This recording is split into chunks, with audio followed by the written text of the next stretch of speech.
히스기야 왕을 보겠습니다. 혹시 스크린에 한번 올려주실래요? 우리 남유다 왕조. 지난주에 봤던 촌스럽지만 잘 정리된 다시 보겠습니다. 히스기야 왕은 몇 번째 왕이죠? 13번째 왕입니다. 자, 13번째 왕이고 그 아버지가 아하스고 그 아들이 므낫세입니다. 자, 오늘 우리가 히스기야를 같이 우리 13번째 왕을 보는데요. 자, 18장 1절 3절을 제가 연이어서 말씀을 다시 한번 봉독하겠습니다. 1절 이스라엘의 왕 엘라의 아들 호세아 제3년에 유다 왕 아하스의 아들 히스기야가 왕이 되니, 아까 연대표에서 본 그대로 12번째 왕이 아하스고 13번째 왕이 히스기야입니다. 자, 3절로 넘어가겠습니다. 히스기야가 그의 조상 다윗의 모든 행위와 같이 여호와께서 보시기에 정직하게 행하여. 코이의 법칙이라는 게 있습니다. 이 코이가 뭐냐면 물고기입니다. 조그마한 물고기인데 이 물고기를 어항에 가둬두면, 어항에 넣고 키우면은 5cm에서 8cm까지 자랄 수 있다고 합니다. 그런데 이 코이를 수족관이나 연못에 갖다 놓으면은 15cm에서 25cm까지 자랄 수 있대요. 또 이 코이를 강에 방생하여서 키우면은요, 이 코이가 90cm에서 1m 20cm까지 자란답니다. 이 무슨 말인가 하면은 이 물고기가 어떤 환경에 처하느냐에 따라서 얼만큼 자랄 수 있는가를 보여주는 겁니다. 그래서 코이의 법칙의 결론은 이겁니다. 모든 생명체는 반드시 그 생명에 처한 환경에 절대적으로 영향을 받는다, 이 말입니다. 뭐 다 그렇지 않습니까? 우리 사람들도 태어난 환경, 그 환경에 따라서 인생이 달라지는 경우가 얼마나 많습니까? 그러니까 이 물고기 한 마리가 어항에 있느냐, 수족관에 있느냐, 강물에 있느냐에 따라서 5cm에서 1m 20cm까지 엄청난 차이를 보이는 겁니다. 환경이 이만큼 절대적으로 중요하다는 겁니다. 자, 이것을 염두에 두고 우리가 히스기야를 한번 보겠습니다. 자, 히스기야가 태어났는데 13번째 왕으로 태어났는데 아버지가 아하스입니다. 자, 이 아하스 왕이 어떤가 하면은 남유다 왕이 저기도 나왔다시피 20명의 왕이 있습니다. 저 20명 왕 가운데 가장 악질적인 왕이 2명이 있습니다. 그 왕이 누군가 하면은 히스기야의 아버지 아하스고요, 두 번째는 히스기야의 아들 므낫세입니다. 참 특이하게 히스기야는 가장 좋은 왕이었는데, 가장 좋은 왕 히스기야와 요시야 왕 두 왕이 가장 좋은 왕이었는데 히스기야의 아버지하고 아들은 최악질인 왕이었습니다. 자, 아버지 아하스 12번째 왕 아하스가 이제 히스기야가 왕이 되었을 때 그 국가가 어느 정도로 형편이 없었는가 하면은 이 아하스가 나라를 완전히 북이스라엘처럼 망가뜨려 놨습니다. 예를 들자면은 이 아하스 왕은 하나님께서 가장 가증하게 여기는 그런 제사를 드렸습니다. 그게 뭔가 하면은 인신제사입니다. 인신제사는 이방 종교가 자식들을 신에게 바치는 겁니다. 그래서 우리 열왕기 그리고 역대기를 보면은 이 아하스 왕이 이방 종교의 영향을 받아서 자식들을 불 가운데 지나가게 해서 죽이고 하나님께 드리는, 신께 드리는 그런 우상을 섬기는 그런 일들이 흥행하도록 했습니다. 그리고 또 하나는 뭐냐면은 이 아하스 왕 때의 모든 산당마다, 이제 좀 이따 산당 말하겠지만 산당은 원래 지방 성소인데 원래 하나님을 섬기도록 되어 있는데 이 산당마다 우상을 다 섬기게 하고 높은 산 푸른 나무 아래, 그 푸른 나무 아래는 가장 우리 말하면은 경치가 좋고 사람들이 모이기 좋은 것입니다. 그런 곳곳마다 산당을 지어서 다 우상을 섬기게 했습니다. 그러니까 아하스 왕 때 남유다가 우상 천지로 이제 만들어 놓은 것이죠. 자, 또 하나는 북이스라엘과 아람이 연합해서 남유다 아하스 왕을 쳐들어오니까 이 아하스 왕이 불이 나게 아수르 왕까지 갑니다. 저 멀리 동북쪽에 있는 아수르 왕에 가가지고 나는 아수르 왕의 신복입니다, 나는 아수르 왕의 아들입니다, 이런 말을 하는 겁니다. 그리고 가지고 간 많은 예물들을 드리고 우리를 도와주소서.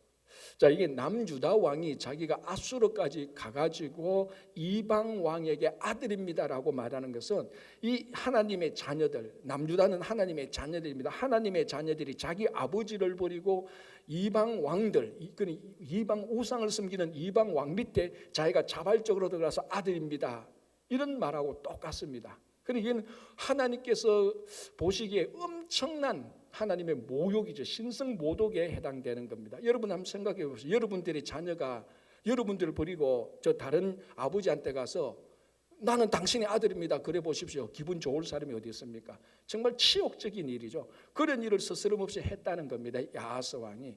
자, 그렇게 하고 돌아오는 길에 그 지도를 보면 이제 동북 쪽에서 오는 길에 다메섹이라는 곳이 있습니다. 이 다메섹에 둘러보니까 다메섹 사람들이 섬기는 우상이 있는데 그 우상을 섬기는 제단이 아주 아하스 왕에게 멋지게 보였던가 싶습니다. 그래서 그 제단에 구조 양식을 그대로 가져와 가지고 여호와의 성전에 그 제단을 만들고 원래 있던 여호와의 성전에 제단을 옮겨 놨습니다. 그리고 제단에 있는 그리고 성전에 있는 기구 이런 것들을 마음대로 옮기기도 하고 처분하기도 해버렸습니다. 자, 지금까지 이 아하스 왕이 12번째 왕인데 11번째 왕이 나쁜 왕들도 꽤 있었습니다. 좋은 왕이라 할지라도 마지막에는 다 잘못했지 않습니까? 이런 아하스 왕이 있기 전에 11번째 왕 어떤 왕도 성전에 들어가서 성전의 제단을 마음대로 바꾸거나 기구를 마음대로 처분한 왕은 한 명도 없었습니다. 성전은 건드리지 않았다는 거죠, 쉽게 말하자면. 그런데 이 아하스 왕은 성전까지 건드렸습니다. 그러니까 나라를 우상 숭배하는 걸로 만들고 성전 건드리고 아수르 왕의 신복이 되고 아들이 되고, 이거는 뭐 완전 북이스라엘 왕이 나라를 망가뜨리는 것하고 똑같습니다. 그래서 평가를 보면은 아하스 왕이 이스라엘의 길로 갔다, 북이스라엘의 길로 갔다 이렇게 말합니다. 그건 평가 가운데, 왕의 평가 가운데 가장 모욕적인 평가거든요. 자, 이게 히스기야의 아버지입니다. 그러니까 아하스 왕이 이렇게 나라를 망가뜨려 놨을 때 히스기야가 왕이 됩니다. 자, 아까 코이의 법칙에 의하면은 절대적으로 환경에 영향을 받도록 되어 있습니다. 그럼 히스기야는 태어났을 때 아버지 아하스가 나라를 망가뜨려 놓은 거기에 절대적으로 영향을 받아야 되는 겁니다. 그렇지 않습니까? 그게 코이의 법칙이니까 모든 생명체 환경에 절대적인 영향을 받으니 히스기야가 태어났을 때 나라가 뭐 엉망이고 우상을 섬기니 히스기야 그 코이의 법칙에 의하면 히스기야는 최소한 아하스 왕까지는 아니다 할지라도 성전을 좀 우습게 알고 뭐 산당 같은 거 그대로 두고 이제 거기서 그냥 편한 대로 우상도 좀 섬기고 타협하고 최소한 이 정도는 해야 되는 겁니다. 자, 히스기야가 그렇게 살았을까요? 자, 오늘 본문 아까 읽었던 본문 18장 3절 끝부분에 이렇게 말합니다. 여호와께서 보시기에 정직하게 행하여. 히스기야는 코이의 법칙에 의하면 여호와께서 보시기에 정직히 행하면 안 되는 사람입니다. 악한 나쁜 환경에 영향을 받아야 되니까. 그런데 이 코이의 법칙을 우습게 여기듯이 히스기야는 아버지 아하스가 악했지만 히스기야는 여호와 보시기에 정직히 행해버렸습니다. 어떻게 이런 일이 일어났습니까? 자, 그 앞구절에 18장 3절 앞부분에 히스기야가 그의 조상 다윗의 모든 행위와 같이, 이게 중요하죠. 무슨 말인가 하면은 히스기야는 자기 아버지가 만들어 놓은 환경 여기에 영향을 받지 않고 의도적으로 자기가 영향을 받아야 될 환경을 선택했습니다. 아버지가 아닌 친아버지가 아닌 누구? 다윗을 자기 삶의 롤 모델로 정하고 이 다윗을 자기 삶의 배경으로 정해버린 것입니다. 이게 중요한 것이죠. 그래서 아버지가 망가뜨리는 이 환경 여기를 떠나서 이것을 초월해버려서 자기 스스로가 내가 자라야 될 내 배경, 내 환경, 내 상황을 히스기야가 자기 스스로 결정을 한 겁니다. 누구를? 다윗을. 자, 여러분, 우리가 태어날 때 처해지는 이 환경은요, 물리적인 환경은 바꾸기가 굉장히 어렵습니다. 어떤 환경은 결코 바꿀 수가 없습니다. 자, 여러분들이 한국 사람으로 태어났습니다. 한국 인종으로 태어났습니다. 이 환경 바꿀 수 있습니까? 못 바꿉니다. 여러분 혈액형이 O형인데 이거 바꿀 수 있습니까? 못 바꿉니다. 얼굴 바꿀 수 있습니까? 그건 이제 가능했죠. 좀 바꿀 수 있죠. 참 과학이 좋아요. 의학이 좋아요. 그건 바꿀 수 있어요. 거의 못 바꿉니다. 그죠? 거의 바꾸지 없죠. 여러분, 우리 부모님, 어머님, 아버님 나 기분 나쁘다 바꿀 수 있습니까? 못 바꾸죠. 무슨 말인가? 물리적인 환경은 거의 바꿀 수가 없지만은, 변경할 수 없지만은 내가 처하고 싶은 환경을 내 스스로 의도적으로 선택할 수는 있다는 겁니다. 그게 특별히 그 환경이 사람일 때는 더 그렇습니다. 여러분, 우리가 환경 그러면 주위에 어떤 교육적인 환경, 문화적인 환경 이런 것만 환경이라고 생각하는데요. 가장 좋은 환경은요, 사람입니다. 사람이 가장 좋은 환경이요. 자, 히스기야가 태어났는데 아하스, 가장 악질적인 왕 아하스, 가장 나쁜 환경이에요. 그럼에도 불구하고 히스기야는 자기가 잘하고 싶은, 자기가 본받고 싶은 그 환경을 의도적으로 선택했다는 게, 다윗을 선택했습니다. 나는 이 사람이 살아갔던, 다윗이 살아갔던, 다윗이 섬겼던 다윗의 말과 행동을 내 환경으로 삼겠다고 해서 다윗처럼 행하니까 여호와 보시기에 정직히 행한 겁니다. 그러니까 아까 제가 처음에 말씀드린 것처럼 코의의 법칙이 맞는 겁니다. 틀린 게 아니고. 왜? 다윗은 자기가 정했던 환경, 다윗이라는 환경에 절대적인 영향을 받은 것입니다. 그래서 어떻게 합니까? 여호와 보시기에 정직히 행하게 된 것입니다.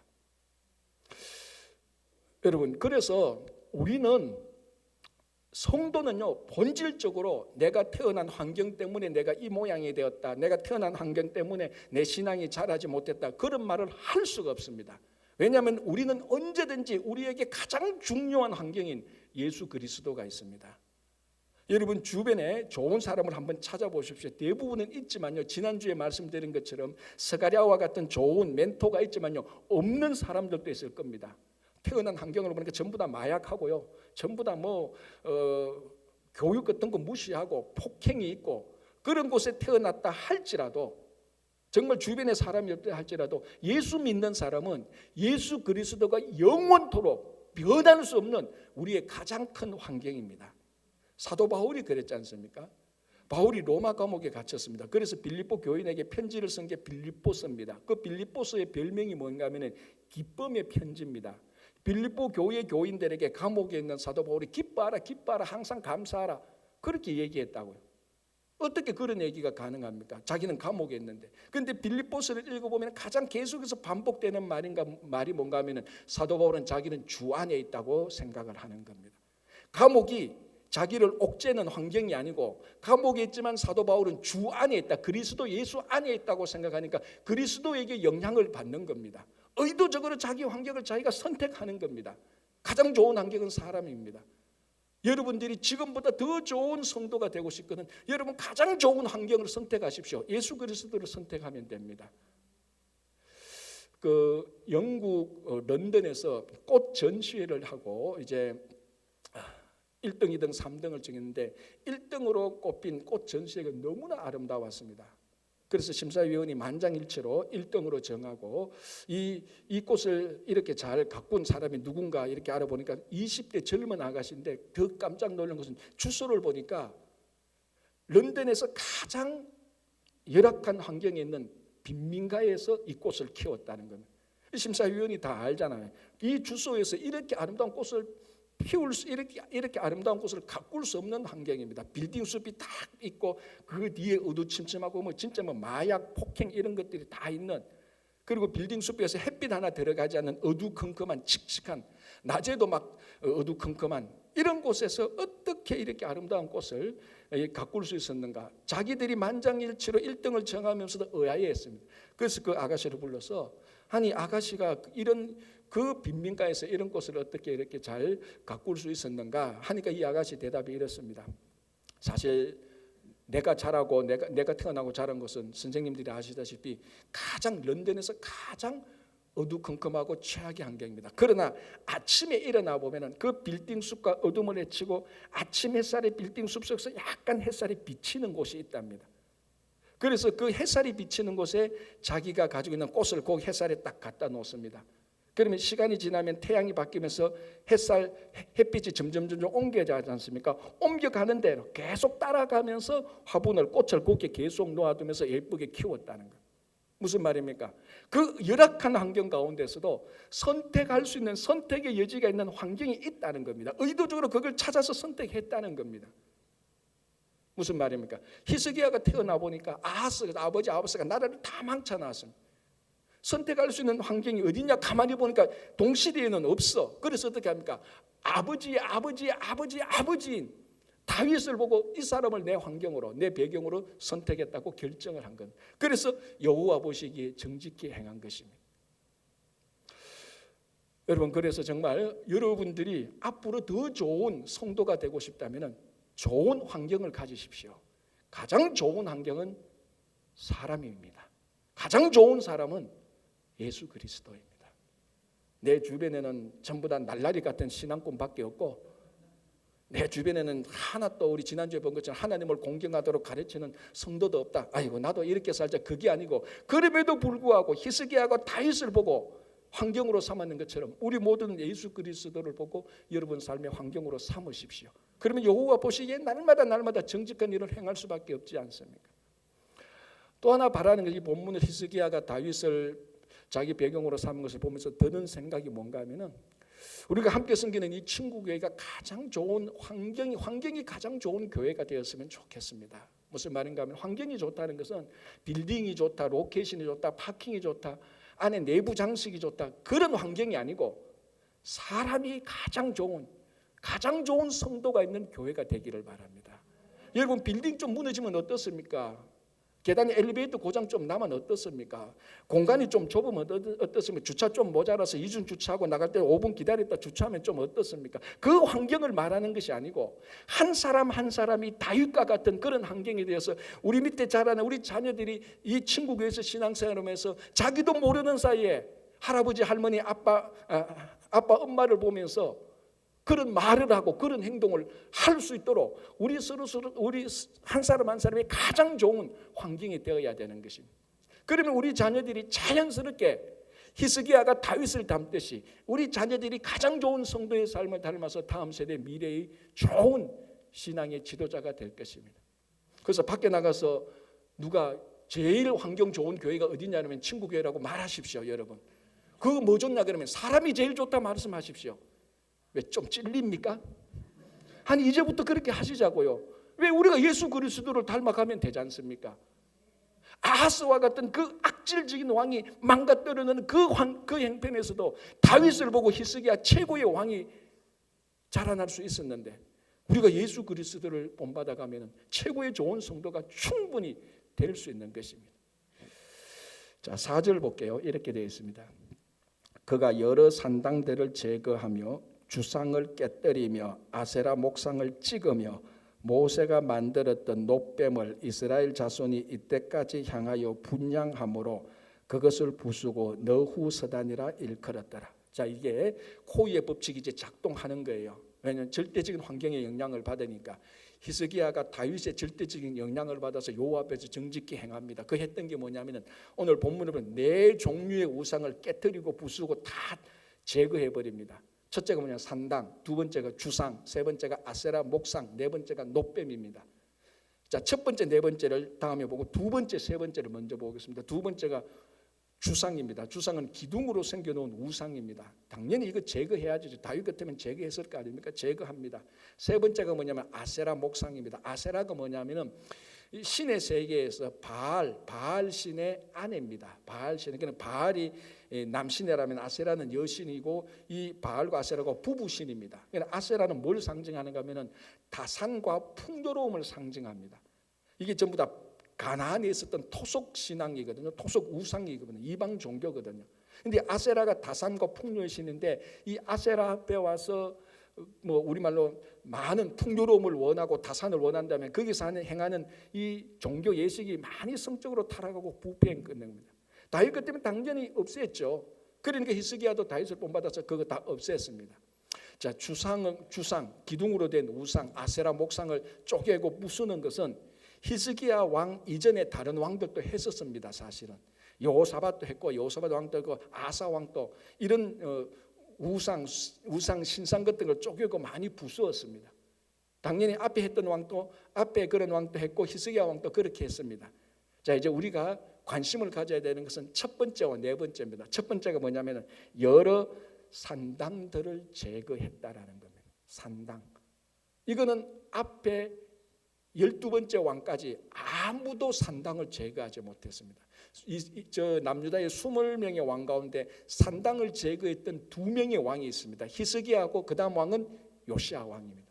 나머지는 우상을 좀 제거해도 우상을 제거했다 할지라도 이 두 왕 외에는 산당을 건드리지 못했습니다. 자, 그러면 왜 산당을 건드리지 못해? 이 산당이 도대체 얼마나 중요하고 얼마나 위험한 건지 왜 아무도 건드리지 못했냐? 자, 산당은 아까 앞에서 말씀드린 게 좀 지방 성소입니다. 무슨 말인가? 지방에서 하나님을 섬길 수 있는 사원이죠, 쉽게 말하면. 근데 이게 예루살렘 성전 이전부터 계속해서 있었습니다. 예를 들자면은 솔로몬을 보십시오. 솔로몬이 예루살렘 성전을 완공하기 전에 기브온 산당에서 1000번째를 드렸습니다.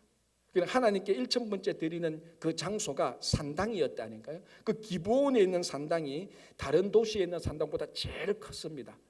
그래서 이 솔로몬이 성전이 없으니까 아직까지 기브온에 가서 산당에서 하나님께 1000번째 제사를 드린 겁니다. 이처럼 원래 산당은 지방에서 성전 역할을 했던 겁니다. 하나님을 섬기고 예배를 드렸던 곳입니다. 그러니까 산당은 굉장히 거룩한 장소죠. 그런데 문제는 시간이 흘러가면서 이 지방에 있던 여러 산당들이 그 지방에 있던 토속신들하고 혼합되는 겁니다. 그러니까 미신하고 막 섞이는 거죠. 그러다가 세월이 가다가 보니까 히스기야 왕 때는 어느 정도였는가 하면 산당이 지방성소, 하나님을 섬기는 지방성소가 아니고 우상을 섬기는 본거지가 되어버린 것입니다.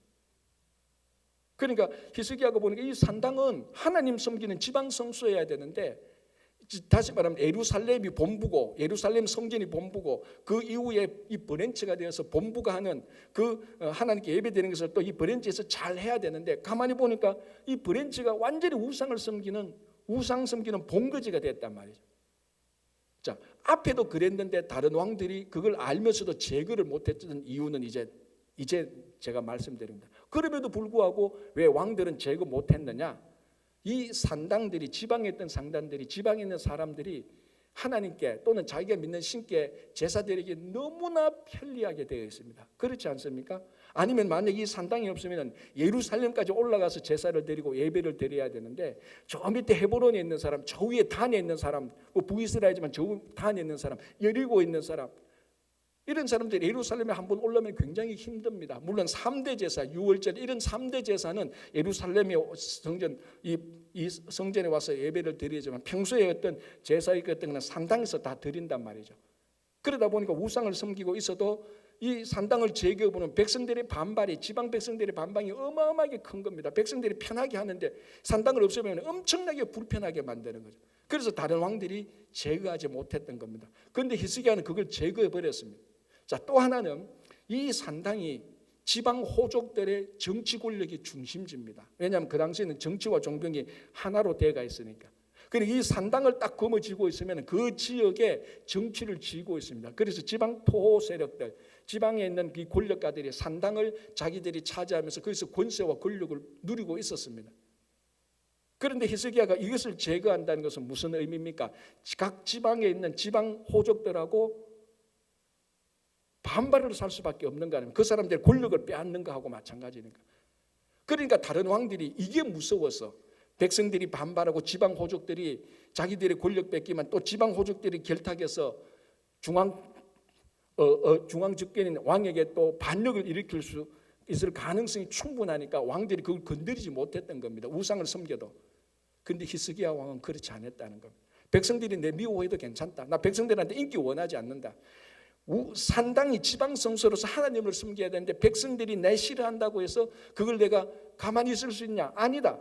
지방성소는 하나님 섬기는 게 본질이 아니냐. 그래서 지방성소가 하나님 섬기지 못할 때 없애버린 겁니다.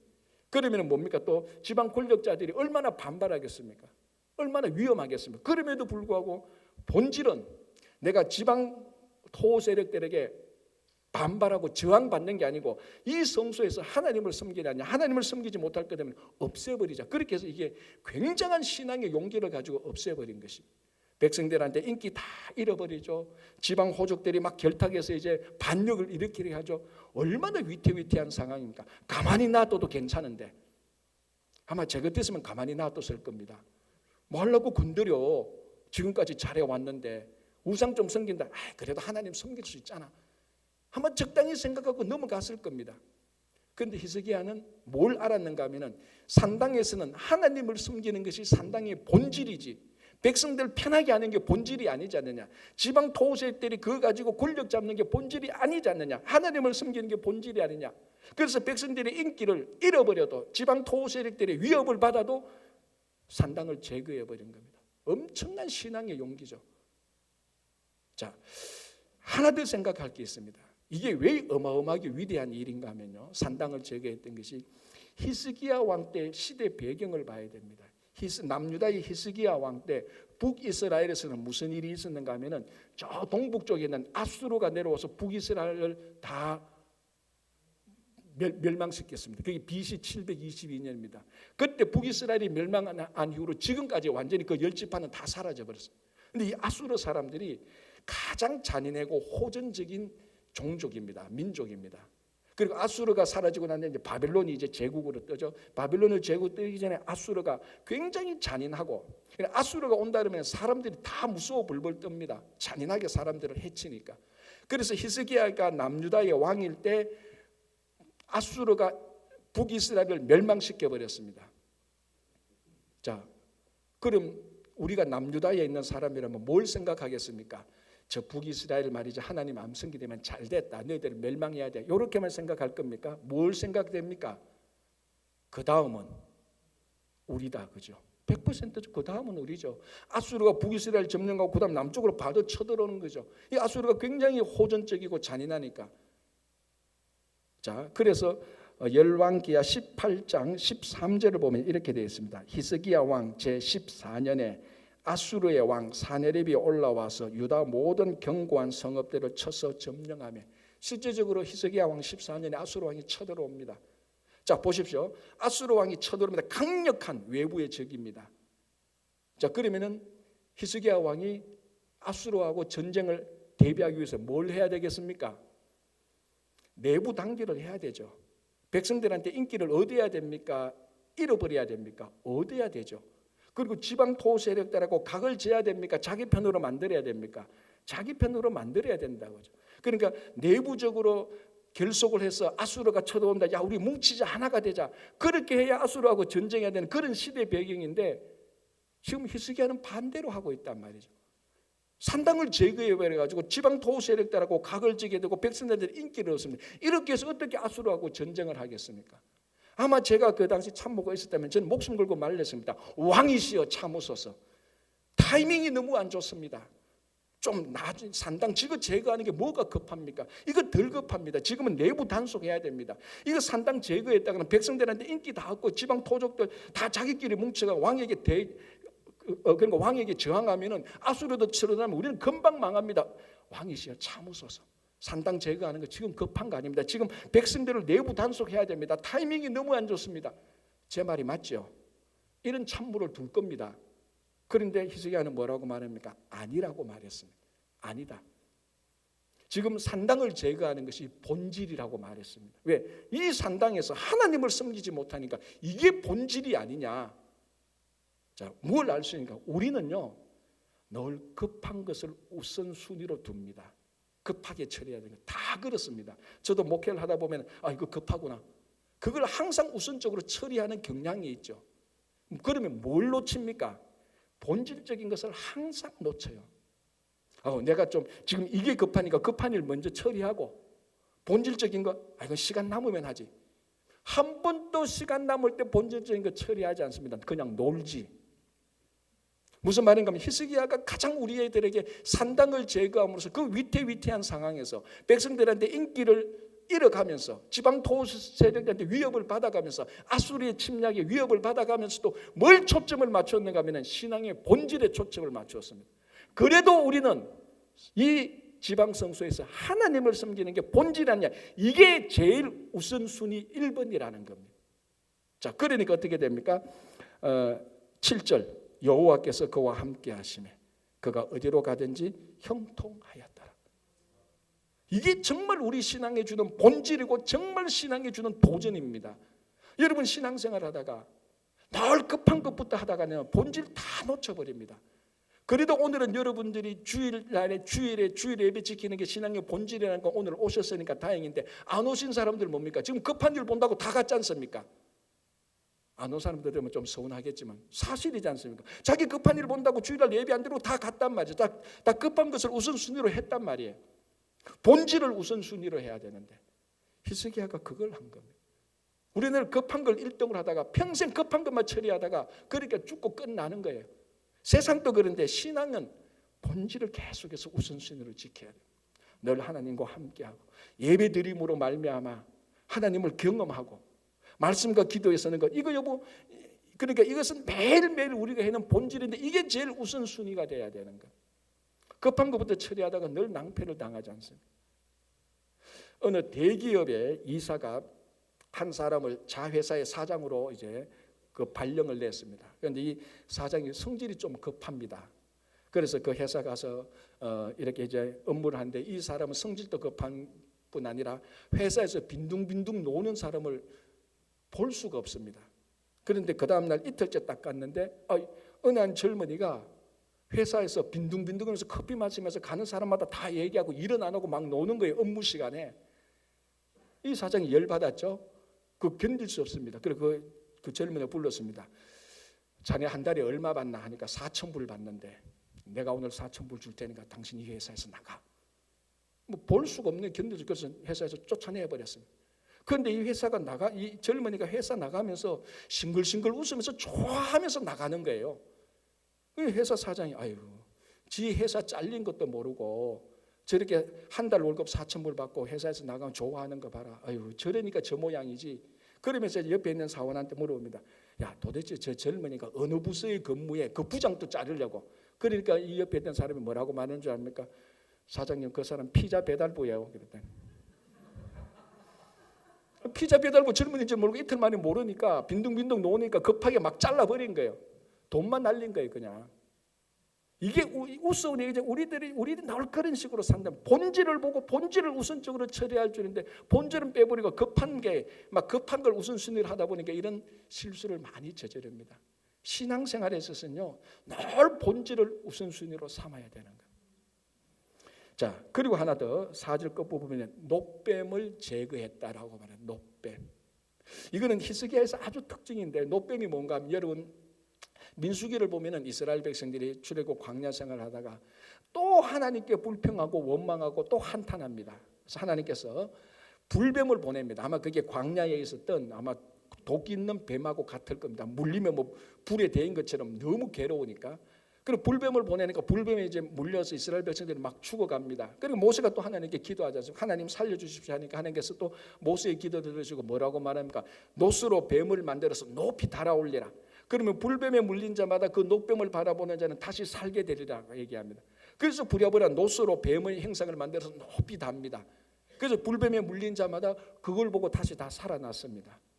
자, 이게 이제 나중에 이 노뱀을 바라보는 자마다 살아난다는 것은 나중에 예수 그리스도께서 나무에 달린 그 십자가를 바라보면서 살아난다는 그런 우리 신앙의 의미도 있지만은 이 사건 자체만 보면은 노뱀은 원래 하나님께서 이스라엘 백성들에게 베푸신 전적인 은혜였습니다. 그렇지 않습니까? 원래 불뱀 물려서 다 죽을 수밖에 없는데 하나님께서 그 은혜로 치유로 노뱀을 만들라 해서 노뱀을 바라보는 자마다 다 살았습니다.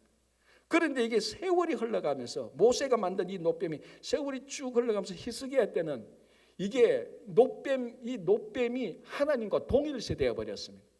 그래서 이 노뱀을 하나님처럼 섬기게 되어 버렸다. 그리고 우리말로 하면 감기 걸리면 노뱀 와서 앞에 와서 절하고 농구하다가 다리 다치면 앞에 와서 또 절하고 노뱀이 고쳐주셔서 그렇게 하는 이게 노뱀이 하나의 그냥 노수로 만든 뱀인데 하나님처럼 되어 버렸다. 우상이 되어 버렸습니다. 그래서 히스기야가 그것을 다 부수면서 너후서단이라고 말했습니다. 너후서단이 뭔가 하면 그냥 놋조각입니다. 놋조각. 고철상에 있는 그냥 놋조각. 놋조각에 불과하다고 그것을 부숴버렸습니다.